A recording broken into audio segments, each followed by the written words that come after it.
ഞാൻ കുറേ ലളിതഗാനങ്ങൾ പാടിയിട്ടുണ്ട്. ആകാശവാണിയുടെ കുറച്ച് ലളിതഗാനങ്ങൾ പാടിയിട്ടുണ്ട്. അല്ലാണ്ട് കുറേ ട്രാക്ക് പാടിയിട്ടുണ്ട്. ട്രാക്ക് പാടിയിട്ടുണ്ട്.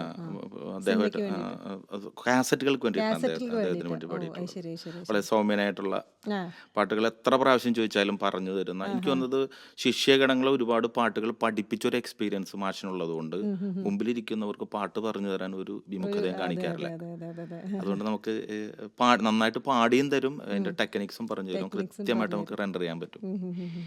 ഒരിക്കലും ഏതോ ഒരു സുഹൃത്ത്, എൻ്റെ ഒരു സുഹൃത്ത് എന്നോട് പറഞ്ഞാണ്, പറവൂര് പാട്ട് പാടുന്ന ഒരു മുസ്ലിം പയ്യനുണ്ടല്ലോ ആഹാ. എന്ന് പറഞ്ഞു. അത്രയും കിട്ടിയാൽ മതി എനിക്ക്. എന്നെ സംബന്ധിച്ചിടത്തോളം അതൊരു അതെ അവാർഡാണ്. അതെ സത്യം. നമ്മളെ സംബന്ധിച്ച് അതൊക്കെ അത്രയൊക്കെ ഉള്ളൂ. അതെ അതെ അപ്പോൾ അതെ. സന്തോഷം, മാഷിൻ്റെ പാട്ടുകൾ പാടാൻ സാധിച്ചുള്ള സന്തോഷം. ഇപ്പൊ പറവൂരിനെ കുറിച്ച് വീണ്ടും വരുമ്പം അപ്പൊ പള്ളി അടുത്താന്ന് പറഞ്ഞല്ലോ. അപ്പൊ ക്രിസ്മസ് കാരോളിനൊക്കെ ഇക്ക പാടാറില്ലേ അവിടുത്തെ?